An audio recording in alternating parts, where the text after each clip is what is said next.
Hi guys, welcome back to Calvi Homestead. Today we are going to be making some blackberry jelly.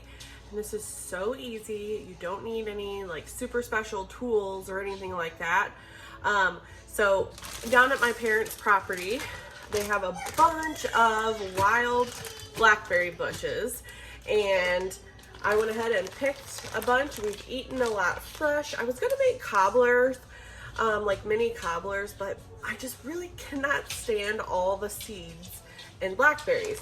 And these are so delicious, and they're basically free food. All it takes is the time to pick them. So I really wanted to be able to use them up. My son has been eating them fresh, but I want to go ahead and make some blackberry jelly so we can kind of preserve these for later on in the year. So let's go ahead and get started doing that. All right, so first we're going to start off here on the stove. You're going to need 4 cups of fresh blackberries. So let's go ahead and put those in the pot here. So we need 4 cups. And right now, all we're doing is making the juice for the blackberry jelly. So just add your 4 cups in here.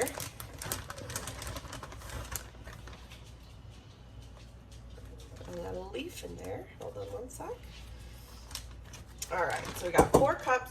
So I still have a little bit left over, and I'm just going to use this for fresh eating. My son has been really enjoying these. So after you add your blackberries to your pot, I'm going to go ahead and turn my heat on a little over medium. And now we're going to add 4 cups of water to the blackberries. All right, so I'm adding my fourth 1 cup of water, and I got a couple stems in here. That's okay because we're gonna strain this anyway. I rinsed these before I stored them in the fridge. So what we're gonna do now, I have the heat on, but I'm gonna use a potato masher. You can use a fork, you can use a pie crust cutter, anything works, but I'm just gonna start mashing these up a bit. And that's just to start out. I'm just gonna do it a little bit right now.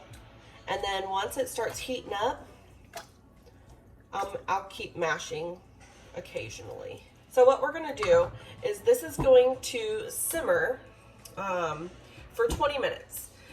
During that 20 minutes, you wanna keep mashing, you wanna keep just really muddling those blackberries into the water so we infuse that water in there to make the blackberry juice. So after about 20 minutes, I'll come back and tell you what to do next. All right, so now what we want to do is strain this blackberry and water mixture. So during the simmering time, you want to make sure that you muddled those blackberries and broke them up as much as possible. I actually stuck my immersion blender in there and gave it like 3 pulses. And that seemed to really help. So let's go ahead and strain it and see how that turns out. I am just using my metal sieve here. I don't know if I'm gonna need to use my cheesecloth or not yet. Hopefully I can get it all through that metal sieve without anything or without a lot of stuff getting through. So let's go ahead and strain this.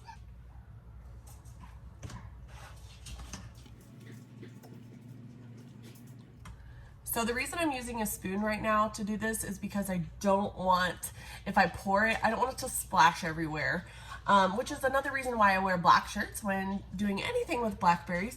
So I'm just using the ladle and ladling it in there. I know it's a little bit slower, but just to be cautious.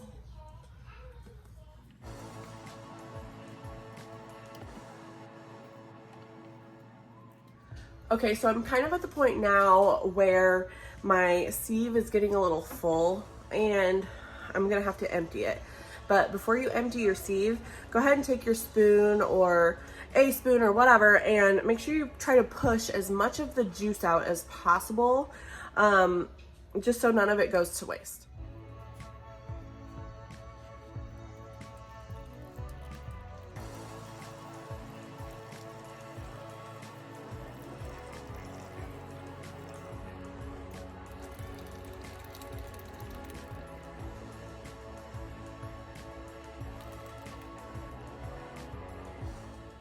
All right, now that I've stained up my entire kitchen, so to your pot, you want to add your gorgeous blackberry juice.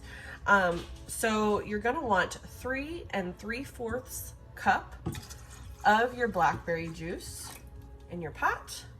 I'm gonna go ahead and turn the heat on. And then to that, you're gonna add 4 1/2 cups of sugar. All right. And then you just wanna bring this up to a rapid, fast boil. And before you add your pectin, you wanna make sure this is boiling hard, which means as it's boiling, when you stir it, it does not stop boiling. And that really gets it up to the temp it needs to be.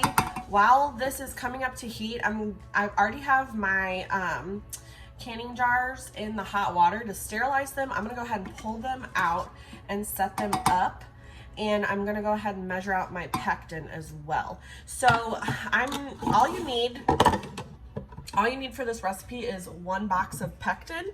I'm actually using the pectin in a jar, but it tells you the measurements for what 1 box of pectin would be. So I believe it's 6 tablespoons of this equals 1 box of pectin. So we're gonna let this come up to a boil. I'm gonna prep everything else, and then I'll show you what to do after you get this to a hard boil. All right, and now we're up to that hard boil. So this keeps boiling even though I stick my spoon in it to stir, and that is exactly what you want here. At this point, you want to add your box of pectin. I measured out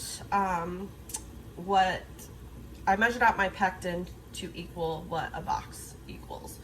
So you're going to put this in here, and you're going to let this boil on this. You're going to bring it back up to a hard boil, and you're going to let it boil for 1 minute at that hard boil. And I'm making a mess. So while this boils for 1 minute, I forgot to tell you guys that something I add to my blackberry jelly is and I'm talking teeny, I add a little teeny itty bitty pinch of cinnamon to this, which I forgot to tell you. And something else you can do, and this is what happens with pectin, you gotta make sure and stir it because it will boil over. So just keep a close eye on it. You may have to take this off the heat super fast. So we're gonna go ahead and kind of move it slightly off the heat. And it's still at its rolling boil. So something else you can do after you add your sugar and juice together is you can add just a little pat of butter, and that helps keep the foam down on your syrup. So I did that. I forgot to do that. I actually added it like when it was almost to a boil. So now we're where we want to be. Let's scoot over to the jars. All right, so now we're gonna add this to our jars here. And I'm probably gonna make a mess again. Oh, see, I just made a huge mess. I'm gonna add this almost to the top of the jar. We want about 1/4 inch from the top of the jar.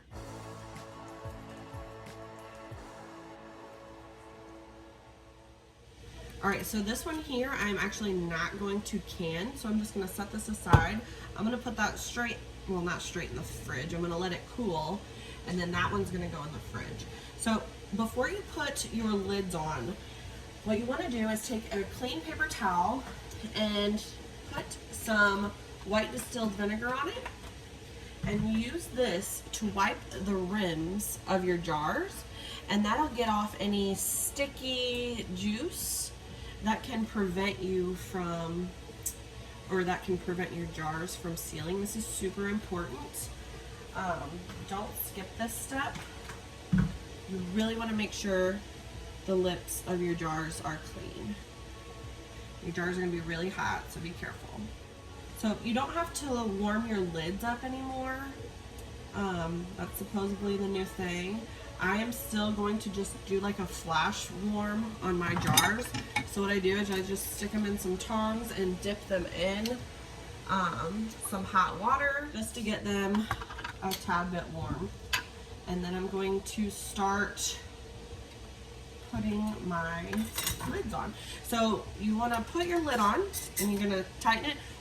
At the first sign of give, you want to take it and just barely tighten it. So you want this finger tight. So when you can't do this anymore with one finger, you just finger tighten it barely. And that'll make sure that your jars can still vent if they need to without blowing the top off. Because it gets hot in that water bath canner. So since I have half pints here and then I have a pint, you just have to process your half pints for 5 minutes. You start that 5-minute timer when your water is already up to a boil. So you're gonna put these in and your water's not gonna be boiling. Once your water starts boiling, a rolling boil is when you start that timer. Pints actually process at 10 minutes. So what I'm gonna do is I'm just gonna pull these at 5, not a big deal. Let's flip you around. All right, so this is actually my pressure canner. So it's really big, but I use this to water bath can as well. So see the big mess I have going over here. So what we're gonna do is you're gonna add to your water bath canner. And you want to make sure, add them all first, but you want to make sure that the water covers your jars by about 1 inch. So the half pints are good. Let's see if that pint gets covered. Nope, so I'm gonna actually add some water in here. So I've just been adding hot water from the faucet. There we go, good to go. So what I'm gonna do is I'm gonna put my lid on. I'm not gonna seal it or anything like that. I'm just gonna stick my lid on top to really keep that heat inside the pot. That'll help the water come to a boil faster. Remember, you do not start your timer until your water is at a rolling boil. That's when you start your timer. So I guess we'll be back probably in about 20 minutes. We gotta let this come up to a boil and then process it. And I'll show you when we get back. All right, so I just pulled the pint out of the water bath canner. And this is what we have. So I did have some juice left over. But I wanted to have my measurements exact because when you're canning, you just want to be safe. So after you pull them out, this is still hot here. It's gonna be liquidy at first, but you can see it's pretty thick in there. But it's because it's so hot. So don't freak out. Some jellies and jams can take up to 2 weeks to set. So don't freak out. With this recipe, you could probably get 6 half pints, which is really, really good, actually. I ran out of half pints. I had to use a pint.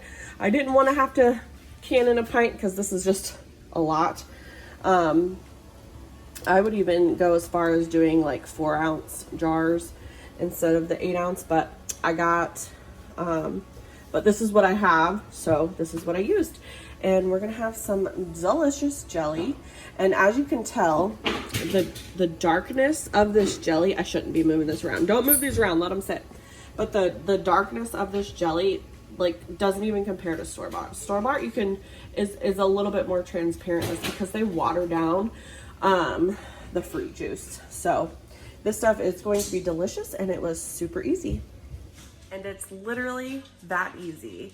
It's the process. Probably, if I weren't filming the process, it probably would have only taken me about an hour. You just get a higher quality of food than if you went to the grocery store, especially if you're picking wild blackberries that no one has sprayed or anything like that. They're virtually organic. It's an organic blackberry jelly. especially because I use the organic sugar. I don't know about the pectin, but you get what I mean. You know what's in this jelly. Now, my family doesn't eat a ton of jelly a year.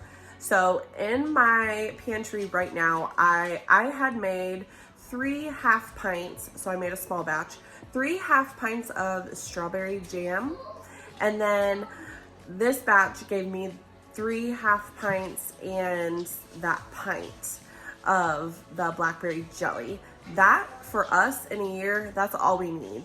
That's probably all we'll use in a year. If I happen to come across other fruits for like a great deal, organic or free or whatnot, I might make some more depending on, you know, what the fruit is and if there are other ways I could preserve it.